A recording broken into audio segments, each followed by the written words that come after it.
For the last 27 years, BioWare has been one of the leading video game developers within the RPG genre, responsible for incredible successful games and franchises that include Baldur's Gate, Star Wars Knights of the Old Republic, the Mass Effect series and the Dragon Age series. Chances are BioWare has developed one of your favourite RPG games from back in the day. For a period of time, BioWare could do no wrong with their releases, with the developer releasing Mass Effect 2, Dragon Age 2, Star Wars The Old Republic and Mass Effect 3 all within a 2-year window. But then in 2017, BioWare released the Mass Effect Andromeda, a title I've previously praised as a fun game, but quite clearly a nosedive in quality compared to the previous Mass Effect titles. And then Anthem was released in 2019. There was a lot of hype and promise around BioWare's multiplayer role-playing shooter, however the game was heavily criticised for its grinding mechanics, dull gameplay and lack of story.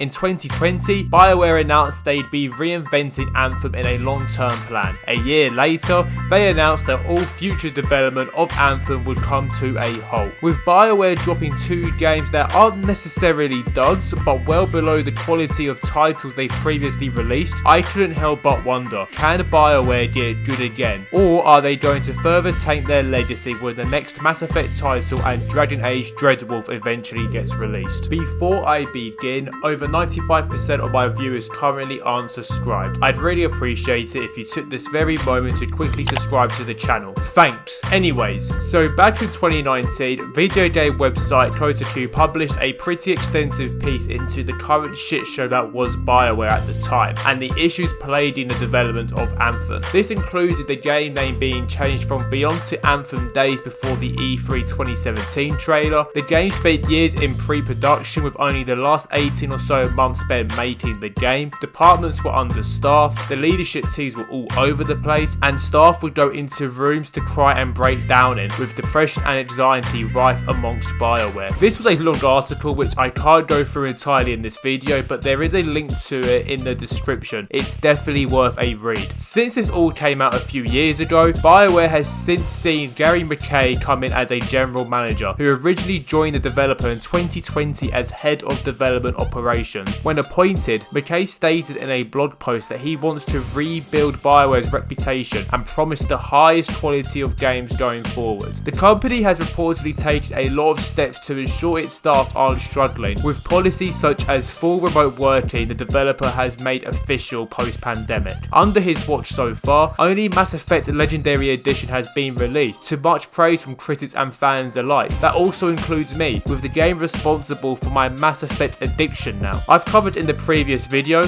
why I'm excited for Mass Effect 5, that there is a bunch of staff that worked on the original trilogy that has since returned to BioWare. And earlier this year, the developer announced that talented writer Mary Damali has joined as its new senior narrative director. Mary had worked on the Deus Ex series as well as Marvel's Guardians of the Galaxy, which ended up winning the award for the best narrative at the Game Awards in 2021. She's expected to join the development of the next Mass Effect title and Dragon Age Dreadwolf, but with both games being well into development, it'll be interesting to see just how much of an impact she'll have there. With neither game given a release date, despite Dragon Age being announced back in 2018 and Mass Effect announced in 2020, it feels as if BioWare seems to be taking their time in getting the games to a position where they feel they can reveal more information. From a lot of what I've seen, especially in the steps BioWare has taken with the development of the next Mass Effect game, the developer is seemingly aware that after back-to-back mediocre games, they need to deliver to a standard fans are used to. Both Dragon Age and Mass Effect are 2 series highly regarded within the gaming community, with both having fan bases that hold the franchises dearly to them. I'm cautiously optimistic that BioWare can get good again, and hopefully their next 2 releases will be a return to form. Catch you in the next video. Peace.